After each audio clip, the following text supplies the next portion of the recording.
Hello, hello. Welcome to this latest episode of the Lavender and Steel Hot Takes. My name is Rachel Saunders, and today we're looking at why the LGB needs the TQ to remain part of the LGBTQI plus community.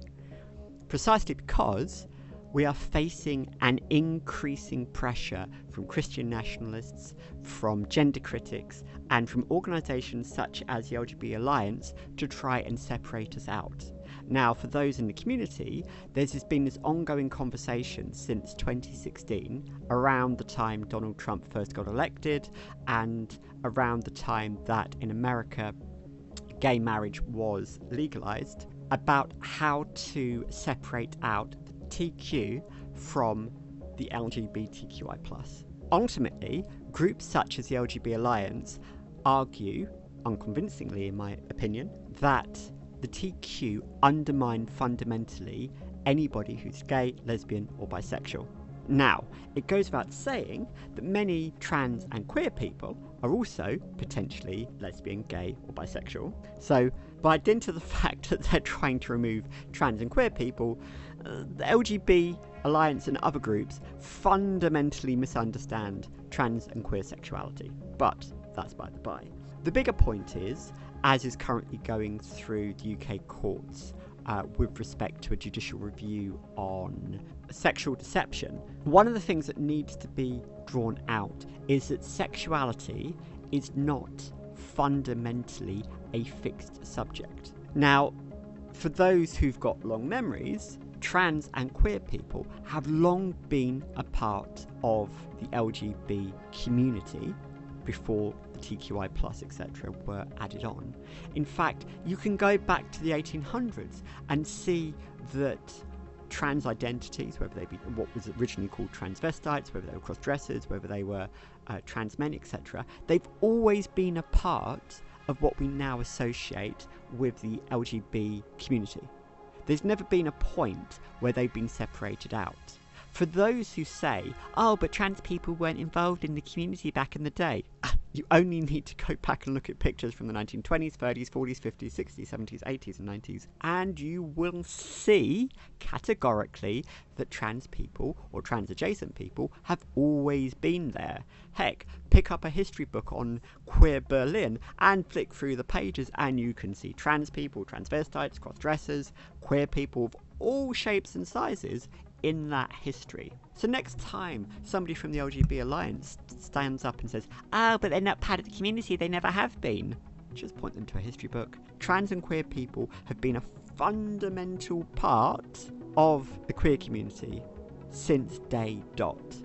Indeed, you go back through history and there has never been a complete separation out of queerness or trans identities from sexuality. To be considered LGB has invariably meant that your identity as a lesbian, gay or bisexual person has always been having your identity policed in terms of how you dress, how you appear, how you act, how you do your hair, how you do your makeup, how you do any other aspect of your identity.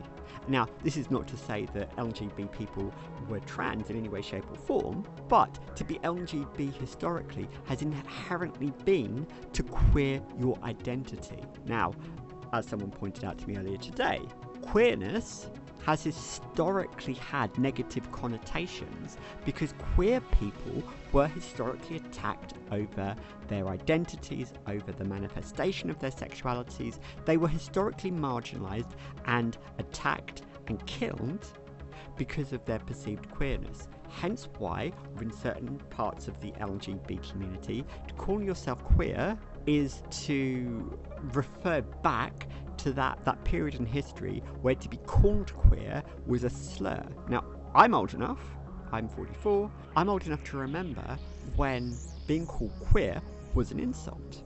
For a long period, you would never have caught me calling myself queer. In fact, I can remember the point when the relationship that I ended up reconceptualizing my sexuality, my partner at the time identified as queer. And I asked her why she did this, and I broke down with her. We had some really good in-depth conversations about this. And her point was that she was reclaiming that identity for herself. It had nothing to do with anybody else. It had nothing to do with how other people perceived her. It was a label that she felt comfortable with.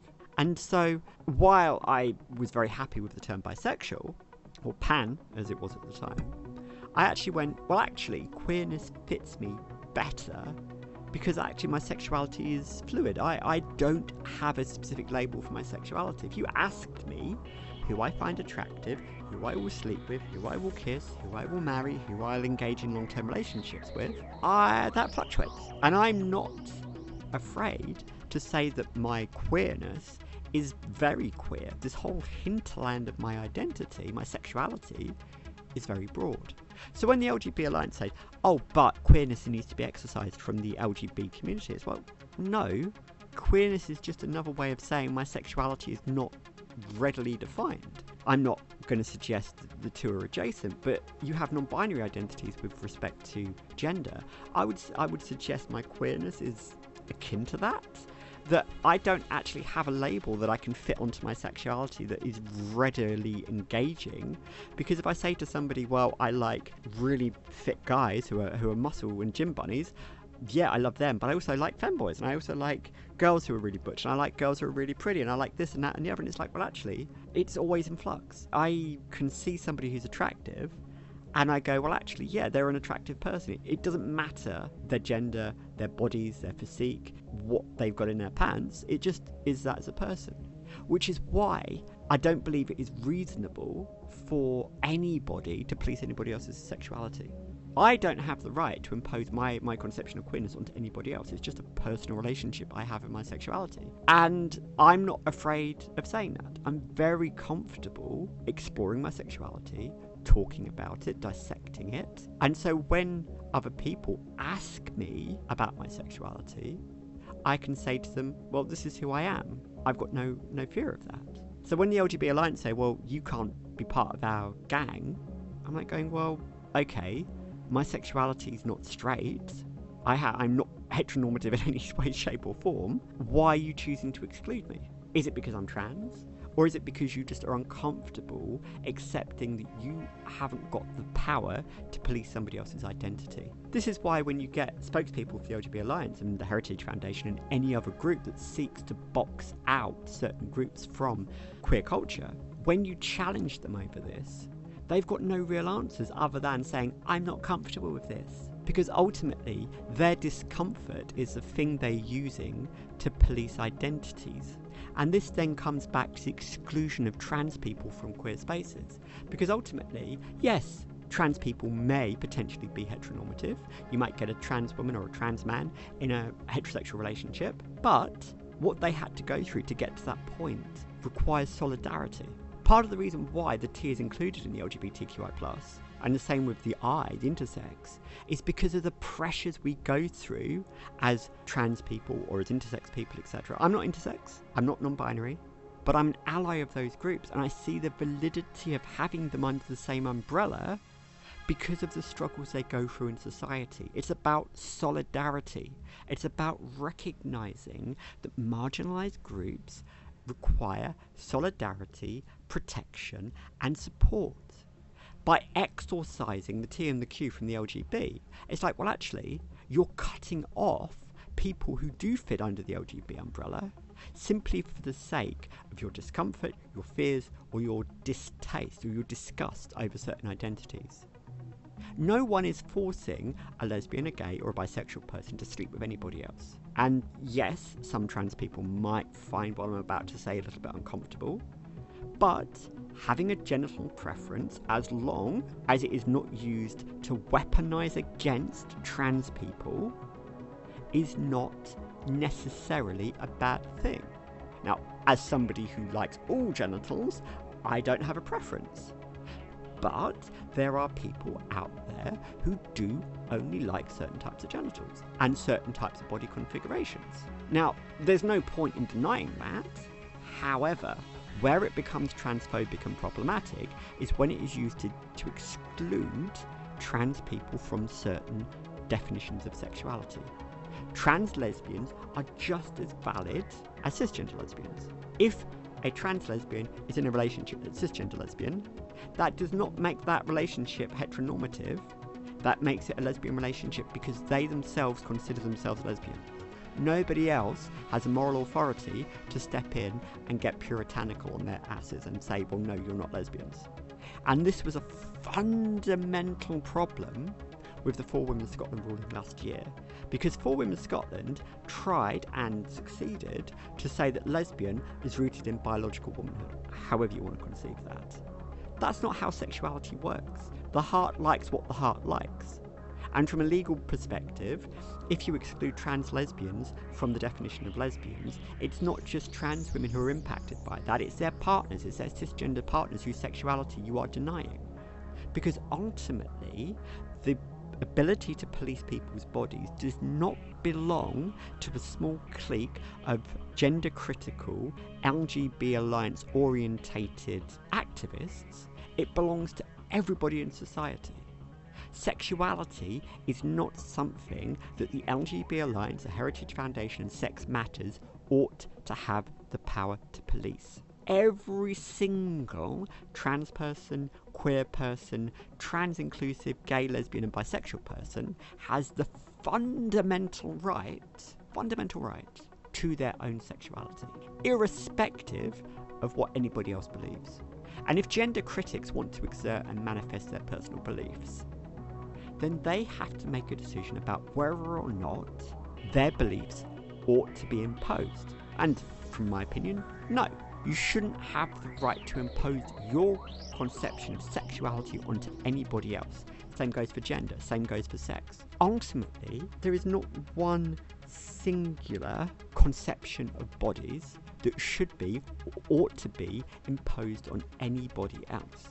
And the moment you start doing that, the moment you start saying, well, I have the right to do this, is the moment you start going down that slippery slope into conservatism, into National Socialism, into habits which essentially exorcise marginalised groups out of society. And we're seeing this already. On social media, all you have to do is look at my social media profile and you will see gender critics trying to say, oh, you're a man, you're not a lesbian, you're not this, you're not the other. And it's like, well, who have you got the right to deny me my identity? Or anybody else their identity? I do not have the right to deny you your identity. You can sleep with whoever you wish, providing it's consensual and provided it's over the age of consent. They're the two boundaries we as societies set around sexuality, consent and age of consent. Because ultimately, we as a society accept that sexuality is not for anybody else to define. We have done away with that. We decided that once we equalised the age of consent in the UK at 16, that it was morally legitimate for two men to sleep together, two women to sleep together, two people to sleep together, irrespective of whatever genitals that person might have. Nobody else, legally, morally or ethically, has the right to impose a conception of sexuality onto anybody else. And the moment anybody starts to do this is the moment that it becomes fascistic. Because policing other people's bodies is a sign of fear, it's a sign of weakness, and it's a sign of desperation. Because all you are doing, and all the LGB Alliance, the Heritage Foundation and Sex Matters are doing, is rehashing tired tropes to exclude people that they fear, that they find disgusting, and that they dehumanise. And this is the problem when you try and break down these arguments. Because ultimately, because it's belief-based and not based in any practical reality, you essentially are playing a pigeon at chess. They will scatter the board when they can't win their arguments. And you see this time and time again. When you try to hold them to account, their arguments fall apart and they just slip back onto their beliefs. And this is why, when we deal with the likes of the LGB Alliance, who try and exclude the T and the Q from the LGBTQI+, we need to stand our ground as a community and not give them an inch.